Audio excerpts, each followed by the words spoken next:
तो आज हम शुरू करते हैं chapter 10 that is tangent to circles. They have written only circles but actually हम इस चैप्टर में पढ़ेंगे टेंजेंट टू सर्कल्स के बारे में। आपने टेंजेंट का नाम 9th में फिजिक्स में सुना होगा कि किसी पत्थर को बांध के यदि हम ऐसे रोटेट करते हैं रस्सी से और फिर छोड़ देते हैं तो टेंजेंशियल डायरेक्शन में ट्रैवल करता है ना। तो वही बात अब हम करने वाले हैं कि टेंजेंट होता क्या है। ये आपके पास एक सर्कल है और आपके पास एक लाइन है, तो क्या पॉसिबिलिटीज़ है। ये पॉसिबल है कि वो लाइन सर्कल से दूर से चली जाए, या ये पॉसिबल है कि लाइन सर्कल को 2 पॉइंट पर कट करके चले जाए, या ये पॉसिबल है कि लाइन सर्कल को एक ही पॉइंट पर टच कर जाए। हाँ, there are 3 possibilities when you have a circle and a line. ठीक, इस केस में हम इसे कुछ नहीं कहते, ये नॉन इंटरसेक्टिंग लाइन है, इसका कोई लेना देना नहीं है सर्कल से। अब ये जब लाइन सर्कल को 2 पॉइंट पर टच करके चली गई तो इसका स्पेशल नाम है secant. This is known as secant. ये हमारे सिलेबस में नहीं है। और ये जब लाइन सर्कल को एक ही सिंगल पॉइंट पर टच करके जाती है, सर्कल में और लाइन में एक ही पॉइंट कॉमन होगा, तब हम इस लाइन को क्या कहते हैं, then this line is known as tangent to circle. जब ये लाइन सर्कल को एक ही पॉइंट पर टच करेगी तब हम इसे कहेंगे टेंजेंट टू सर्कल। और ये जो पॉइंट है सर्कल और टेंजेंट मतलब उस लाइन के बीच में कॉमन, उस पॉइंट को हम क्या कहते हैं, that is known as point of contact. Point of contact. हाँ, ये आपको इसकी टर्मिनोलॉजी समझनी पड़ेगी। पॉइंट ऑफ कॉन्टेक्ट मतलब सर्कल और टेंजेंट के बीच में जो पॉइंट कॉमन है, जिस जगह एक दूसरे को टच कर रहे हैं, वो क्या कहलाएगा, पॉइंट ऑफ कॉन्टेक्ट। ठीक है, तो ये बात आपको समझ में आ गई। तो यही सबसे इंपॉर्टेंट है कि this is tangent to circle. अब इन्होंने बोला कि यदि हमने एक पॉइंट से, एक सर्कल के ऊपर एक पॉइंट लिया, बहुत सारी लाइंस ऐसे बनाई, हाँ, तो हमें क्या पता चला कि बाकी की सारी लाइन सर्कल को किसी न किसी पॉइंट पर, 2 पॉइंट पर इंटरसेक्ट कर जा रही है। मतलब हमने क्या किया, what they try to do, they make a circle. हाँ, उन्होंने एक सर्कल बनाया ऐसे, और अब आपने क्या किया, कोई भी एक पॉइंट ले लिया, कोई भी एक पॉइंट ले लिया, सपोज आपने ले लिया ये वाला पॉइंट, और अब आपने यहाँ से एक लाइन बनाई है, क्या बन गई, टेंजेंट। अब यहाँ से हमने दूसरी लाइन बनाई, अभी देखो 2 पॉइंट पे कट करके, तीसरी लाइन बनाई, ये भी 2 पॉइंट पे कट कर, चौथी लाइन बनाई। जितनी भी लाइंस हमने इस पॉइंट से और पास होती हुई बनाई, कोई और लाइन ऐसी नहीं बनी जो एक ही पॉइंट पर टच करके जाए। जो भी जाएगी वो ओवरलैप कर जाएगी उस पर। उसके अलावा सारी लाइंस जो हैं वो इस सर्कल को 2 पॉइंट पर कट करके जाएंगी। मतलब वो एक पॉइंट, यदि सर्कल के ऊपर आप किसी एक पॉइंट से सर्कल पर टेंजेंट डालने की कोशिश करोगे तो एक ही टेंजेंट बनेगा। हाँ, सर्कल के ऊपर, ऑन द सर्कल से यदि आप सर्कल पर टेंजेंट डालने की कोशिश करोगे तो एक ही ऐसी लाइन होगी जो सर्कल को एक पॉइंट पर टच करके जाए। उसके अलावा जितनी भी लाइंस होंगी वो सब क्या बन जाएंगी, सीकेंट, बिकॉज वो 2-2 पॉइंट पर इंटरसेक्ट कर जाएंगी। ठीक है, अब हमने क्या किया, अब हमने तीसरी पोजीशन ले ली कि भाई हमने सर्कल के बाहर एक पॉइंट ले लिया।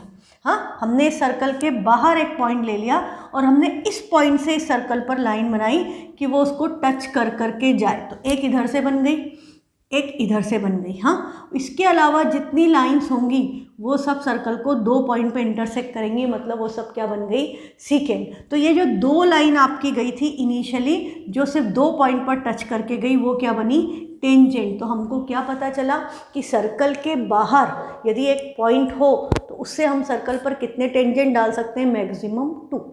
हाँ, मिनिमम तो आपकी मर्जी, आप एक डालो, डालो ही मत। हाँ, पर मैक्सिमम आप कितने टेंजेंट डाल सकते हो, 2 टेंजेंट डाल सकते हो।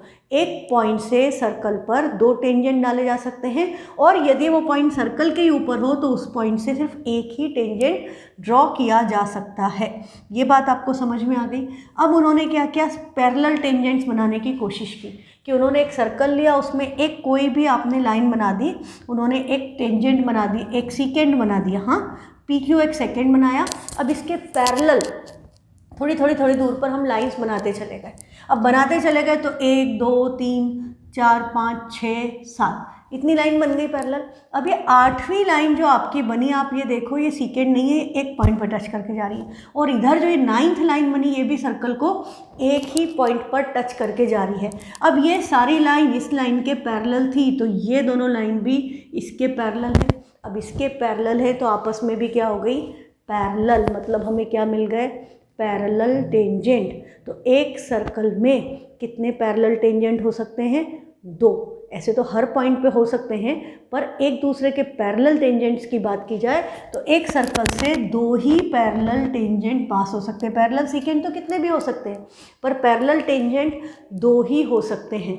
ठीक है। अब एक और बड़ी मज़ेदार बात है, यदि हम पैरेलल टेंजेंट्स की बात करें तो ये कहाँ पर होंगे आपको पता है, ये होंगे डायमीटर के एंड पॉइंट्स पर। अभी हम आगे क्वेश्चंस करेंगे, then you will get to know कि जो पैरेलल टेंजेंट्स है ये डायमीटर के एंड पॉइंट्स पर ही मिलेंगे। तो कभी भी आपको पूछ लिया कि पैरेलल टेंजेंट्स के बीच में डिस्टेंस कितना है, तो that is equal to diameter. हाँ, यदि आपको बोला रेडियस 5 सेंटीमीटर है तो पैरेलल टेंजेंट्स कहाँ पर होंगे, 10 सेंटीमीटर दूर। उन दोनों के बीच का डिस्टेंस क्या हो गया, 10 सेंटीमीटर। ठीक, या पैरेलल टेंजेंट्स के बीच का डिस्टेंस दे दिया 6 सेंटीमीटर और आपसे रेडियस पूछ ली, तो 6 सेंटीमीटर क्या हो गया, सर्कल का डायमीटर। हाफ कर देंगे दैट इज़ 3, तो रेडियस क्या आ गई, 3 सेंटीमीटर। ठीक है, तो ये बेसिक कंसेप्ट है आपका एक इम्पॉर्टेंट, जो अभी मुझे एकदम से याद आ गया, तो हमने ये बात यहाँ पर डिस्कस कर ली। तो अच्छा, एक पॉइंट से एक टेंजेंट। हाँ, अब हमारा दूसरा जो चीज़ है, ओके, ये अब आप देखें कि जो से ये है टेंजेंट है, ये सर्कल है, व्हील जो है आपका वो भी सर्कुलर है, सड़क पे चल रहा है। तो ये जो पॉइंट है सर्कल से on the circumference, what is this, this is radius. Circle है, सेंटर है, रेडियस है। सर्कमफरेंस के ऊपर कोई भी पॉइंट लोगे तो वो रेडियस ही हुआ। तो रेडियस के साथ यदि हम इस टेंजेंट का रिलेशन देखें तो ये एंगल हमेशा क्या आता है, 90 डिग्री।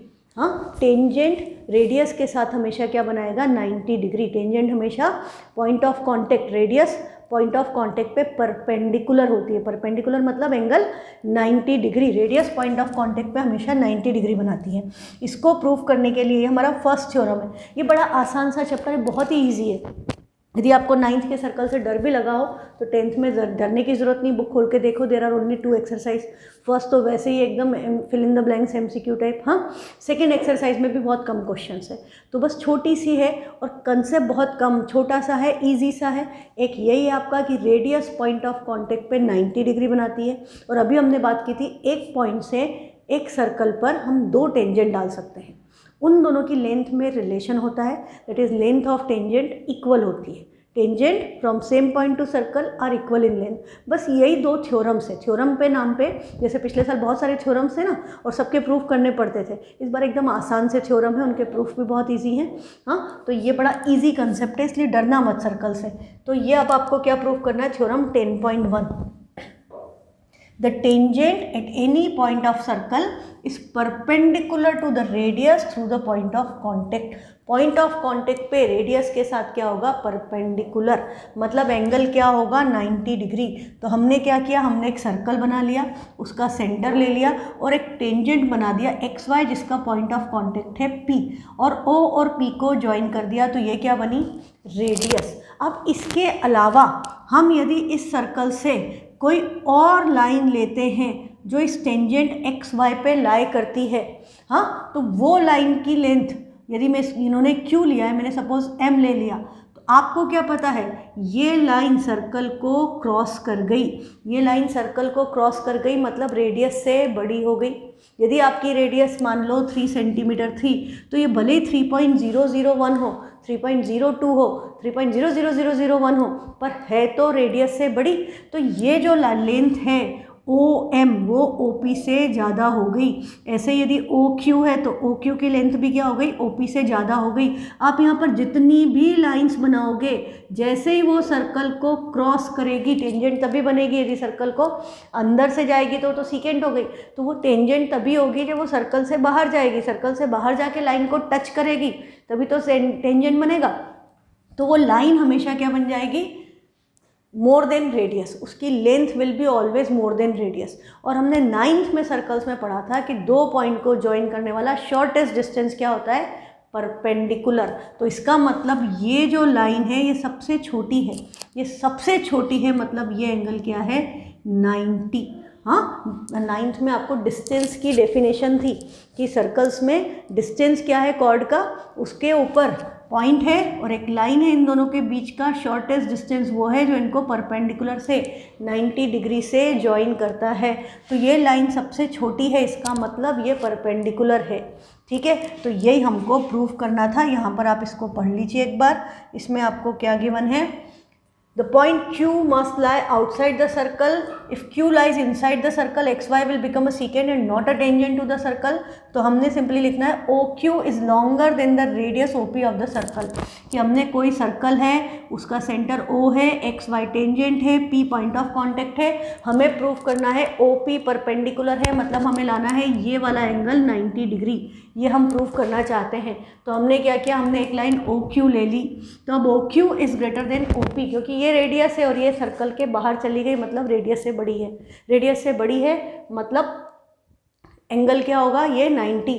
तो since this happens for every point on the line XY except the point P, ये बात आप कोई भी लाइन ले लो, इधर ले लो, इधर ले लो, कहीं भी ले लो, वो लाइन हमेशा सर्कल को क्रॉस करते ही सर्कल की रेडियस से बड़ी हो गई। रेडियस से बड़ी हो गई मतलब OP is the shortest of all the distances of the point O to the points of XY।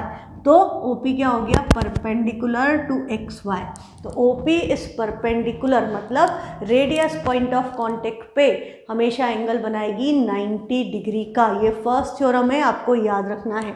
अब इस वजह से बिकॉज ये एंगल क्या हो गया 90 डिग्री, हाँ, यदि हमको यहाँ पर ऐसा दे दिया तो ये एंगल 90 डिग्री है, ये आपकी रेडियस है, ये पॉइंट है, यदि इस पॉइंट से अपन ने टेंजेंट डाला है तो ये क्या हुई, लेंथ ऑफ टेंजेंट, और ये क्या हो गई, हाइपोटेनियस। हाँ, तीनों के, और ये रेडियस है, ये लेंथ ऑफ टेंजेंट है, वो हाइपोटेनियस हो गई। पाइथागोरस के क्वेश्चंस आ जाएंगे, इजी है। हाँ, पाइथागोरस तो आपको आता ही है, तो इसमें पाइथागोरस थ्योरम पे बेस बहुत सारे क्वेश्चंस आ जाएंगे। अब रिमार्क क्या दिया है, by theorem above we can also conclude that at any point on a circle there can be one and only one tangent। Circle के किसी भी पॉइंट पे सिर्फ एक ही टेंजेंट होगा। The line containing the radius through the point of contact, उसको हम कई बार नॉर्मल भी कहते हैं, ये आपने उसमें पढ़ा होगा, नॉर्मल। लाइट में आप लोग नॉर्मल डालते थे, तो वो पॉइंट ऑफ इंसिडेंस पे नॉर्मल डाला मतलब एंगल 90 डिग्री। तो इसको रेडियस जो पॉइंट ऑफ कांटेक्ट में 90 बना रही है, इसको कई बार नॉर्मल भी कहा जा सकता है। नॉर्मल मतलब वही परपेंडिकुलर एल्टीट्यूड एंगल 90। फिर अब हमारा दूसरी चीज़ जो हमें इसमें पढ़नी है वो थ्योरम है आपका, अच्छा ये एक सेकेंड, उसमें हमें क्या बताना है कि length of tangent from same point to circle is equal, कि एक पॉइंट से हम सर्कल पर दो टेंजेंट ड्रॉप कर रहे हैं, तो length of tangent from same point to circle is equal. तो चलो मैंने ये सर्कल ले लिया, ये पॉइंट ले लिया, इससे मैंने इसके ऊपर दो टेंजेंट ड्रॉप कर दिए। इस पॉइंट को मैंने बोल दिया P, इस पॉइंट को मैंने बोल दिया Q, सर्कल का सेंटर O, इस पॉइंट को हमने बोल दिया A। तो अब हमारे पास क्या है, गिवन क्या है, a circle with centre O and radius R। Circle के साथ C के साथ हमने ब्रैकेट में O, R लिखा, मतलब इसके सर्कल का सेंटर O है और इसकी रेडियस R है। अब मैं इन दोनों पॉइंट्स को यदि ज्वाइन कर दूं, OP और OQ को, P एंड Q क्या हो गए, point of contact. P and Q आपके क्या है, पॉइंट ऑफ कॉन्टेक्ट, और A पॉइंट है जहां से हमने टेंजेंट डाला। AP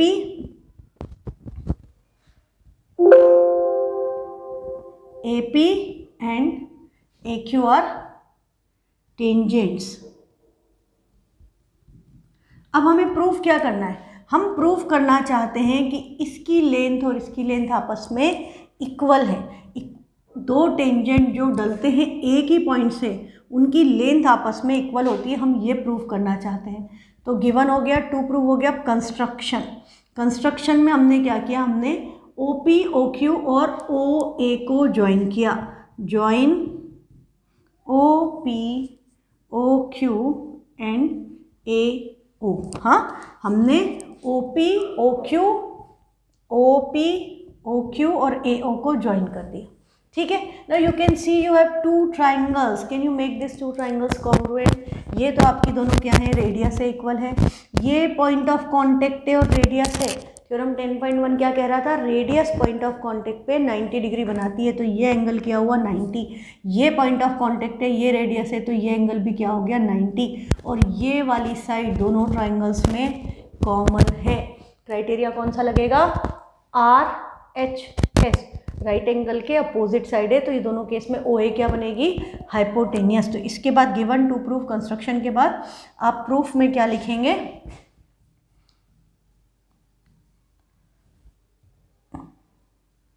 in triangle OPA, triangle का नाम अपनी मर्जी से जो भी आपको अच्छा लगे, OQA, बस कॉरस्पॉन्डेंस का ध्यान रखना, APO लिखा तो AQO लिखना। OPA एंड OQA में क्या हो गया, OP equal to OQ equal to radius, radius है इसलिए इक्वल है, और OA इक्वल टू OA, ये वाली साइड दोनों में कॉमन है। और तीसरा आपका क्या हो गया, angle OPA equal to angle OQA equal to 90 degree. ये वाला एंगल 90, इसका रीज़न आपको लिखना है बाय थ्योरम 10.1, या तो आप ये लिख सकते हो कि बाय थ्योरम 10.1, या आपको ये अच्छा नहीं लगे तो आप क्या लिख सकते हो, radius at point of contact, radius at point of contact. Radius point of contact पे 90 डिग्री बनाती है, तो एंगल 90 है क्योंकि रेडियस ने पॉइंट ऑफ कॉन्टेक्ट पे वो एंगल बनाया है, ये हमने मेंशन कर दिया। तो अब हमारा क्या हो गया, by RHS, right angle hypotenuse side, RHS criteria of congruence से क्या हो गया, ट्राइंगल OPA कॉन्ग्रुएंट है ट्राइंगल OQA के, ट्राइंगल OPA और OQA आपस में कॉन्ग्रुएंट हो गए। ट्राइंगल OPA, ये वाला ट्राइंगल और ये वाला ट्राइंगल आपस में कॉन्ग्रुएंट हो गए, तो CPCT से क्या हो जाएगा, ये वाली साइड इसके इक्वल, तो this implies AP equal to AQ by CPCT, तो this implies AP equal to AQ by CPCT। हमारा सेकेंड इंपॉर्टेंट थ्योरम यही था, प्रूव हो गया, तो हम क्या लिख देंगे, हैंस प्रूफ, हैंस प्रूफ। अच्छा, अब इसी के साथ आप थोड़ा सा और देख ले बातें, हाँ, कि हम थ्योरम में प्रूव नहीं करते पर हम कई जगह क्वेश्चन में यूज़ करेंगे। अब ये ट्राइंगल कॉन्ग्रुएंट हो गए, तो ये वाला एंगल इसके इक्वल होगा, ये एंगल x है तो ये भी x होगा, ये वाला एंगल भी इसके इक्वल होगा, ये y है तो ये y होगा। हाँ, इसका मतलब ये जो लाइन है इस एंगल PAQ की बाइसेक्टर है। हाँ, लाइन OA सेंटर से इस जिस पॉइंट से टेंजेंट आया उसको ज्वाइन करने वाली लाइन एंगल PAQ का बाइसेक्टर है, ये एंगल बाइसेक्ट हो गया। तो बेटा इस पे बहुत सारे क्वेश्चन आ जाते हैं, आपको ये एंगल दे दिया कि भाई x की वैल्यू 40 डिग्री और आपको बोला ये पूरा एंगल निकालो, तो आपको पता है ये एंगल 90 है, ये 40, तो एंगल सम प्रॉपर्टी से ये इतना सा पोर्शन कितना आ जाएगा 50, और ये भी आइडेंटिकल है तो 50 का डबल क्या हो गया 100, तो ये एंगल 100, या ये 40 है तो ये भी 40 होगा। हाँ, ये 40 मतलब एंगल कितना हो गया 80, तो 80 है तो इन दोनों का सम कितना होगा 180। वो भी आपको मैं बता देती हूँ, ये आपकी एक्सरसाइज में क्वेश्चन है, ये थ्योरम के रूप में नहीं दिया है पर ये क्वेश्चन के रूप में दिया है कि ये दोनों एंगल क्या होंगे, सप्लीमेंट्री, टेंजेंट्स जिस पॉइंट से ड्रॉप हो रहे हैं उस पॉइंट पे और सेंटर से रेडियस को ज्वाइन करने वाली लाइन के बीच का एंगल सप्लीमेंट्री होगा, या हम इसको कह सकते हैं कि this is a cyclic quadrilateral. Cyclic quadrilateral याद है, जिसके चारों पॉइंट ऑन द सर्कल लाई करें या अपोजिट एंगल्स का सम 180 हो, तो क्वाड्रिलेटरल को हम साइक्लिक क्वाड्रिलेटरल कहते हैं। तो अब हम यहाँ पर सिंपली देख लें, एंगल P और एंगल Q अपोजिट एंगल्स हैं और इन दोनों का सम 180, क्योंकि रेडियस पॉइंट ऑफ कांटेक्ट पे 90 डिग्री बना रही है, तो इन दोनों एंगल का सम 180 है, तो बचे हुए दो एंगल का सम भी क्या आएगा 180। या हम सिंपली देख लें P + Q 180 है, मतलब क्वाड्रिलेटरल क्या हो गया cyclic quadrilateral, and this is a cyclic quadrilateral, तो इन दोनों एंगल का सम भी क्या होएगा 180। ठीक है। तो ये सब बातें अभी अपन करेंगे बाद में फिर से, तो आपको ये सारी बातें याद रखनी है। अब आपकी एक्सरसाइज 10.1 कह रही है how many tangents can a circle have. तो सर्कल के कितने टेंजेंट हो सकते हैं? सर्कल के इनफाइनाइट टेंजेंट्स हो सकते हैं। सर टेंजेंट यहाँ से जा सकता है, इधर से, इधर से, इधर से, इधर से, हर पॉइंट पर। हाँ, मैं तो बहुत मोटी लाइनें बना रही हूँ, बारीक बारीक लाइन बनाओ तो बहुत सारे इस तरह से infinite tangents, you can not count them. तो how many tangents can a circle have, तो आंसर आएगा इनफाइनाइट। फिर सेकेंड है फिल इन द ब्लैंक्स। इसमें आपको बोला a tangent to a circle intersect it in dash point. Tangent to circle कितने point पर इंटरसेक्ट करता है? एक पॉइंट पर, वो सिर्फ एक ही पॉइंट पर टच करता है। तो इसका आंसर क्या आएगा? या तो नंबर में 1 लिख दें या ONE1 लिख दें। फिर नेक्स्ट क्वेश्चन है a line intersecting a circle in 2 points is called. वो लाइन जो सर्कल को 2 पॉइंट पे इंटरसेक्ट कर गई उसको हम क्या कहते हैं? उसको हम कहते हैं सीकेंट। उसको टेंजेंट नहीं कहते, जो 2 पॉइंट पे इंटरसेक्ट करके जाए that is known as secant. हाँ, फिर a circle can have dash parallel tangents at the most. Circle में कितने पैरेलल टेंजेंट हो सकते हैं? मैक्सिमम 2। हाँ, इसके पैरेलल ये। अब मैं यदि इधर बनाऊंगी तो ये इसके पैरेलल है, ये आपस में पैरेलल नहीं है। Blue and green are intersecting, they are not parallel. तो can have 2 parallel tangents at the most. फिर है the common point of tangent to circle and circle is called. Tangent और सर्कल में जो पॉइंट कॉमन है उसको हम क्या कहते हैं? उसको हम कहते हैं पॉइंट ऑफ कांटेक्ट। जिस जगह पर उन दोनों में कांटेक्ट हो रहा है तो उसको हम कहते हैं पॉइंट ऑफ कांटेक्ट। ठीक है। फिर आपका है अ टेंजेंट PQ। मैंने आपको कहा था ना पाइथागोरस पे क्वेश्चंस आते हैं, तो अब क्वेश्चन आ गया पाइथागोरस पे। A tangent PQ at a point P of a circle. Point P कहाँ पर है? सर्कल पर। और टेंजेंट क्या है? PQ, तो ये हो गया Q। Of a radius 5 centimetre, तो ये सेंटर ले लिया, इसकी रेडियस है 5 centimetre. Meets a line through the centre O at a point Q so that OQ की वैल्यू क्या गिवन है? 12। देन लेंथ PQ पूछा है। अब देखो, हमको ये पता है कि क्वेश्चन पाइथागोरस का है, हमें ये भी पता है कि एंगल 90 कौन सा हुआ? एंगल 90 ये वाला हुआ। ये एंगल आपका 90 डिग्री है। हाँ, रेडियस पॉइंट ऑफ कांटेक्ट पे 90 बनाती है, पॉइंट ऑफ कांटेक्ट ये है, रेडियस ये है, तो ये एंगल 90 है। ये एंगल 90 है तो 12 क्या हो गई? 12 हाइपोटेनियस है। तो याद रखना, इस 5 और 12 के साथ पाइथागोरन ट्रिपलेट से 13 नहीं आएगा। आंसर यदि आपने 13 लगा दिया तो आपने गलती कर दी, क्योंकि हाइपोटेनियस यहाँ पर हाइपोटेनियस 12 है तो x13 कैसे आ सकता है? हाइपोटेनियस तो ट्राइंगल की लॉन्गेस्ट साइड है, तो वो साइड 13 नहीं आएगी, कुछ और आएगी, 12 से कम आएगी। तो पाइथागोरस थ्योरम लगाना पड़ेगा। हाँ, तो आपको यदि ज़्यादा नंबर में आए तो आप लिखोगे angle OPQ equal to 90। Reason क्या हो गया?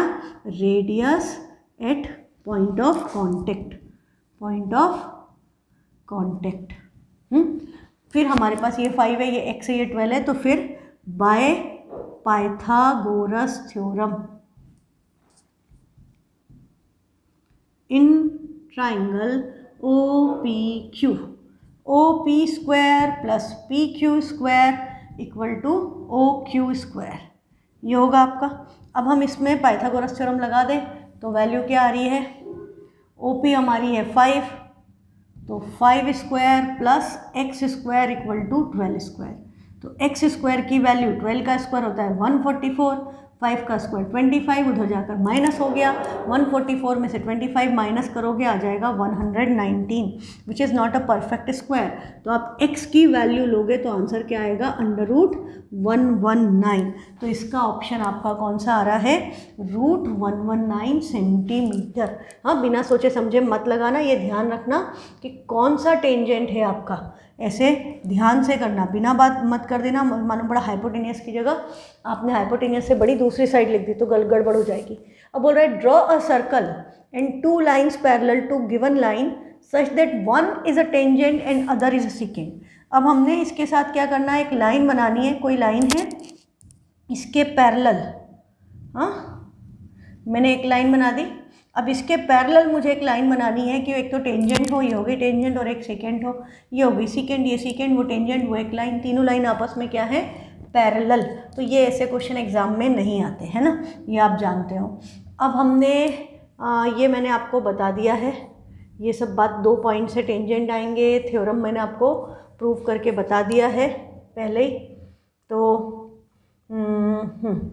थ्योरम कैन ऑल्सो भी, अच्छा ये जो हमने अभी थ्योरम प्रूव किया था इसमें ट्राइंगल्स को कॉन्ग्रुएंट किया था, हमने क्या कहा था कि भाई ये तो radius at point of contact है, तो ये एंगल क्या हो गया 90 डिग्री, ये रेडियस कॉम इक्वल है और ये वाली साइड दोनों ट्राइंगल्स में कॉमन है, तो राइट एंगल हाइपोटेनियस साइड से ट्राइंगल कॉन्ग्रुएंट हुए। CPCT से आपका PQ एंड PR इक्वल और CPCT से आपका ये एंगल इक्वल, मतलब OP इस एंगल की QPR की एंगल बाइसेक्टर है।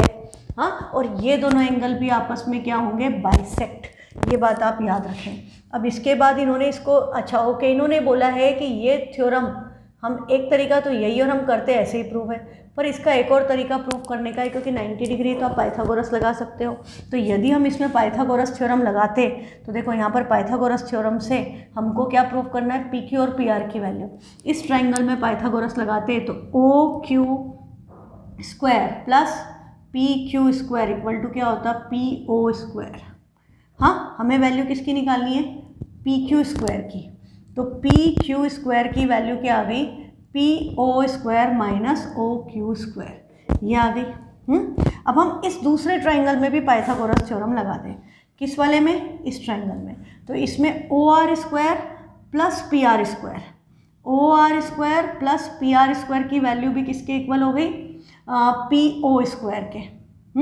तो PR स्क्वायर को हम क्या लिख सकते हैं, PO square minus OR square, पर हमें क्या पता है OR और OQ दोनों तो आपस में रेडियस के इक्वल हैं, तो भाई ये भी आपका क्या बन गया, PQ स्क्वायर की वैल्यू क्या है, PO square minus OQ is actually R square, और यहाँ पर भी OR की जगह मैं R लिख दूँ तो PR स्क्वायर की वैल्यू भी क्या आ गई, PO square minus R square, ये भी PO square minus R square के इक्वल है, ये भी PO square minus R square के इक्वल है, तो इसका मतलब PQ स्क्वायर और PR स्क्वायर आपस में इक्वल है, दोनों के स्क्वायर इक्वल है तो दोनों नंबर भी इक्वल है, तो PQ और PR इक्वल हो गए। पर जनरली हम इसको पाइथागोरस से प्रूव नहीं करते, हम इसको इसी से RHS से ही कॉन्ग्रुएंट करके ही प्रूफ करते हैं, ठीक है। ये इन्होंने यहाँ पर मेंशन किया रिमार्क में, तो मैंने करवा दिया, बट जनरली आप इसको RHS से ही करो, जल्दी भी हो जाएगा।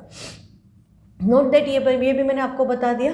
अच्छा, अब आपका एग्जाम्पल 1 क्या बोल रहा है कि 2 कॉन्सेंट्रिक सर्कल्स हैं। कॉन्सेंट्रिक सर्कल्स मतलब सेम सेंटर डिफरेंट रेडियस। आपके पास 2 सर्कल्स हैं जिनका सेंटर सेम है और रेडियस अलग अलग है, तो भाई ये मैंने बना दिया। इसका मतलब ये रिंग बन जाएगी, है ना, ये विड्थ हर जगह यूनिफॉर्म होगी, आपकी विड्थ यूनिफॉर्म होगी। तो आपको क्या बोल रहा है, आपके पास 2 कॉन्सेंट्रिक सर्कल्स हैं, chord of the larger circle जो स्मॉलर सर्कल को टच कर रही हो, तो हमने क्या करना है, हमने एक लाइन बनानी है जो बाहर वाले सर्कल के लिए कॉर्ड है और अंदर वाले सर्कल को सिर्फ टच करके जाएगी। अभी फिर मैं ऐसे करूँगी तो कॉन्सेंट्रिक नहीं रह जाएगा अभी, ठीक है। ये यू कैन इमेजिन, राइट, ज़्यादा डिटेल में करने में जाएंगे तो टाइम बर्बाद होता है। अब आपको क्या पता है, AB बड़े सर्कल की क्या हो गई, कॉर्ड। मैंने बाहर वाले सर्कल को बोल दिया C2, अंदर वाले सर्कल का नाम दे दिया C1, और अंदर वाले सर्कल के लिए क्या है, ये टेंजेंट। हाँ, तो AB क्या है, AB is chord for circle 2 and AB is tangent for circle 1, tangent for C1, ये हमको गिवन है और हमें क्या प्रूव करना है, हाँ, prove that in 2 concentric circles the chord of the larger circle which touches the smaller circle is bisected at the point of contact। तो हमें क्या प्रूफ करना है कि ये जो पॉइंट ऑफ कांटेक्ट है जिस पे टच कर रही है उसको हमने बोल दिया सपोज P, तो ये 2 इक्वल पार्ट में डिवाइड होगी। तो what you need to prove कि AP और BP आपस में इक्वल है, AP और BP इक्वल है, तो भाई हमको क्या करना पड़ेगा, ये पॉइंट ऑफ कांटेक्ट है तो सर्कल का सेंटर कहाँ है, तो हमने सर्कल का सेंटर ले लिया इस पॉइंट पर, तो सर्कल के सेंटर को O बोल दिया। अब सेंटर से पॉइंट ऑफ कांटेक्ट को ज्वाइन करेंगे तो ये क्या हुई, रेडियस अंदर वाले सर्कल की। हाँ, तो ये अंदर वाले सर्कल की रेडियस हो गई OP, और ये पॉइंट ऑफ कांटेक्ट को ज्वाइन कर रही है तो एंगल कौन सा बनाएगी, theorem 10.1 angle 90 degree. Radius point of contact पे 90 डिग्री बनाती है, तो OP क्या हो गई, परपेंडिकुलर हो गई AB को। तो हमने यहाँ पर कंस्ट्रक्शन कर दी। वाह, वाइट कलर तो बड़ा ही अच्छा लग रहा है। कंस्ट्रक्शन ज्वाइन OP, O और P को हमने ज्वाइन कर दिया। अब जो हमें प्रूफ करना था उसमें तो हमें कुछ करना ही नहीं पड़ेगा, क्योंकि यदि आपको 9th क्लास का थ्योरम याद हो कि perpendicular from centre bisects the chord, बड़े वाले सर्कल के लिए कॉर्ड है, सेंटर तो दोनों का सेम है, और ये लाइन परपेंडिकुलर हो गई क्योंकि अंदर वाले सर्कल के लिए टेंजेंट है। तो हम क्या लिख देंगे, in C1 OP is perpendicular to AB।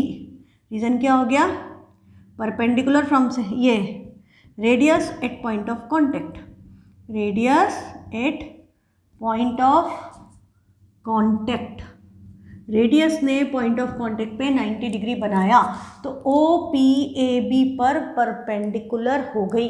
ठीक है, फिर हम देखें इन सर्कल C2, सर्कल C2 में ये कॉर्ड है और ये 90 डिग्री है। हाँ, लाइन सेंटर से आ रही है, तो इन C2 क्या हो गया, OP परपेंडिकुलर टू AB है, इसका मतलब AP और BP आपस में इक्वल है, क्योंकि सेकंड सर्कल के लिए वो आपका टेंजेंट नहीं है, वो कॉर्ड है, और ये OP क्या होगी, रेडियस नहीं हुई, perpendicular from centre.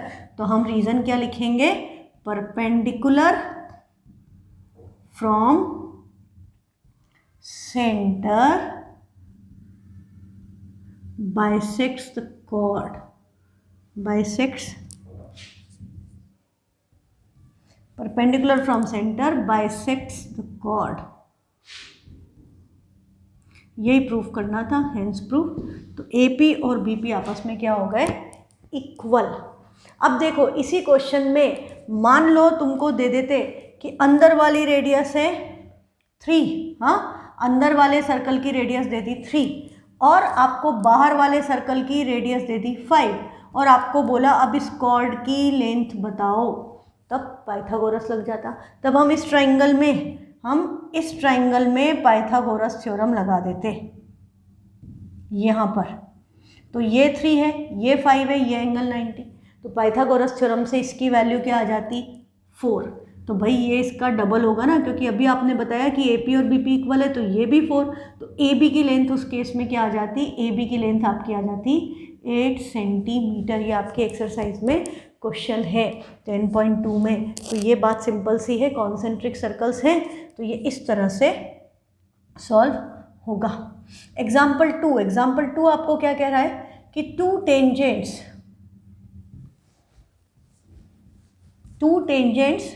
TP and TQ are drawn to a circle with center O। अब आपने क्या किया, आपके पास एक सर्कल है विथ सेंटर O, और आपने इसके ऊपर 2 टेंजेंट्स ड्रॉप कर दिए किसी पॉइंट T से मैंने एक टेंजेंट TP डाला, एक टेंजेंट TQ डाला। This is TP and TQ। अब तुमको थ्योरम 10.2 पता है कि TP और TQ की लेंथ आपस में क्या होगी, equal. TP and TQ will be equal, और हम इस लाइन को सेंटर से ज्वाइन कर दें, हाँ, हम इन दोनों को ज्वाइन कर दें सेंटर से, तो ये आपका इस तरह का डायग्राम बन जाएगा। अब हमें बोल रहा है कि ये जो एक्सटर्नल पॉइंट T से जो एंगल बना, और आप इस PQ को भी ज्वाइन कर दो, कलर कुछ दूसरा ले लेते हैं, पिंक ले लेते हैं, तो ये जो एंगल बना है, इस एंगल और इस एंगल में रिलेशन लाना है कि ये वाला एंगल इसका हाफ है, या ये एंगल 30 है तो ये 60 है, ये 120 है तो ये 60 है, ये हमको प्रूफ करना है। हाँ, आज मैं आपको इसका कंसेप्ट समझा देती हूँ। तो देखो सिंपल सी बात है, हमने जब ये लाइन ज्वाइन कर दी है तो हमें तो पता है कि भाई ये दोनों तो इक्वल है, कि TP तो TQ के इक्वल है, तो ये ट्राइंगल TPQ क्या बन गया, आइसोसेलेस ट्राइंगल। हाँ, आइसोसेलेस ट्राइंगल हो गया, तो in triangle T P Q, इसका मतलब क्या हो गया, टी पी टी क्यू के इक्वल है, T P equal to T Q, this implies angle T Q P और एंगल टी पी क्यू आपस में इक्वल होगा, ये एंगल x है तो ये भी x होगा, angle T Q P equal to angle T P Q. Reason क्या हो गया, angle opposite to equal side, angle opposite to equal sides, opposite sides के सामने वाले एंगल इक्वल होते हैं, तो ये दोनों एंगल आपके इक्वल हो गए। और T P equal to T Q का रीज़न भी हम लिख दें, length of tangent, length of tangent from same point, एक ही पॉइंट से दो टेंजेंट आते हैं तो उनकी लेंथ आपस में इक्वल होती है। तो टी पी टी क्यू के इक्वल है, पर टी पी टी क्यू के इक्वल है तो ये एंगल और ये एंगल इक्वल हो गए एक्स एक्स। अब हम इस ट्राइंगल टी पी क्यू में एंगल सम प्रॉपर्टी लगा दें तो अब क्या होगा, by angle sum property in triangle T P Q, P T Q T P Q एक ही बात है, तो angle P T Q plus x equal to 180, ये वाला एंगल प्लस इन दोनों का सम 180 होगा, तो एंगल पी टी क्यू क्या हो गया, ये 2x हो गया, हाँ, P T Q plus 2x equal to 180। तो x की वैल्यू क्या हो गई, ये उधर जाएगा 180 में से पी टी क्यू माइनस हुआ और ये 2x है, ये आपका 2x है, तो 2 की बजाय यदि मैं x की वैल्यू निकालना चाहती हूँ तो x की वैल्यू क्या हो गई, 2 उधर जाएगा तो half of 180 minus P T Q, half of 180 को आप क्या लिखोगे 90 और half of P T Q as it is, तो एंगल x की वैल्यू हमने निकाल ली 90 minus half of P T Q, x की वैल्यू क्या आ गई 90 minus half of P T Q, हमने इस एंगल की वैल्यू निकाली है, ये दोनों एंगल इक्वल है एक्स एक्स, और इसकी वैल्यू हमारी क्या आई है 90 minus half of P T Q, ये वाला एंगल। हाँ, अब दूसरी प्रॉपर्टी, अब आपको क्या पता है, ये तो रेडियस है और ये तो पॉइंट ऑफ कांटेक्ट है, तो ये एंगल पूरा क्या होना चाहिए 90 डिग्री। क्या मतलब angle O P Q plus angle T P Q equal to 90, पर ये एंगल तो x है, मतलब x plus O P Q की वैल्यू क्या है 90, पर हम लिखेंगे, मैं यहाँ पर इस पे बता देती हूँ अब, तो अब आपका क्या हो गया, angle O P T equal to 90, reason क्या हो गया, radius at point of contact, या आप थ्योरम 10.1 भी लिख सकते हैं। रेडियस पॉइंट ऑफ कांटेक्ट पे 90 डिग्री बनाती है तो एंगल OPT 90 है, और OPT के दो पार्ट हैं, एक है एंगल OPQ और दूसरा है x, तो angle OPQ plus x equal to 90। हाँ, अब इस x की वैल्यू हमने जो निकाली थी ये सब्सटीट्यूट कर दें कि x की वैल्यू तो है 90 माइनस हाफ ऑफ दिस, तो ये क्या हो गया, angle OPQ plus 90 minus half of angle PTQ equal to 90। अब देखो क्या हो रहा है, दोनों तरफ 90 कैंसिल हो रहे हैं, ये 90 से ये प्लस 90 कैंसिल, ये नंबर उधर चला जाएगा माइनस उधर जाके प्लस, तो एंगल OPQ की वैल्यू हो गई हाफ ऑफ एंगल PTQ, या 2 इधर आ गया तो 2 times angle OPQ equal to angle PTQ, यही हमको प्रूव करना था, हैंस प्रूव्ड। एकदम आसान सा है ये कंसेप्ट, बिल्कुल टफ नहीं है। हाँ, इसको वापस अच्छे से करना क्योंकि ये क्वेश्चन 3 to 4 मार्क्स में आता है, दिस इज़ वेरी इंपॉर्टेंट, ये एग्जाम में 3 से 4 नंबर में आएगा। कंसेप्ट क्या लगा देखो एक बार फिर से हम इसको समराइज करते हैं, ये टेंजेंट्स हैं from same point to circle, तो इन दोनों की लेंथ आपस में इक्वल है और हमने इस लाइन को ज्वाइन किया तो ट्राइंगल TPQ क्या बन गया, आइसोस्लेस ट्राइंगल। आइसोस्लेस ट्राइंगल में हमने क्या पढ़ा है, angle opposite to equal sides are equal, तो इसके अपोजिट ये एंगल और इसके अपोजिट ये एंगल आपस में क्या हो गए, इक्वल। ठीक है, पहली प्रॉपर्टी हमने ये यूज़ की। फिर हमने क्या बोला कि ये एंगल इक्वल हो गए। अब इस ट्राइंगल में हम एंगल सम प्रॉपर्टी लगा दें। तो एंगल टी, मैं पी टी क्यू को टी लिख लूँ, तो T plus x equal to 180। X plus x क्या हो गया 2x, तो 2x equal to 180 minus angle T. 2 से डिवाइड कर दिया तो x की वैल्यू 180 अपॉन 2 क्या हो गया 90, और हाफ ऑफ t, ये कैंसिल नहीं हुआ इसलिए ये आ गया। फिर हमने बोला कि भाई इस इधर देखें तो ये तो रेडियस है और ये पॉइंट ऑफ कांटेक्ट है, तो ये एंगल पूरा 90 डिग्री है। मतलब हमारा क्या हो गया कि हमारा एंगल ओ पी टी तो 90 है, पर एंगल ओ पी टी के दो पार्ट है, एक तो ये वाला है, एक पार्ट हमारा ये है ये, और एक है x। तो हमने लिखा इसको x plus O P Q equal to 90। x की वैल्यू सब्सटीट्यूट कर दी जो हमने पहले निकाली थी, क्या थी 90 minus half of t plus O P Q equal to 90।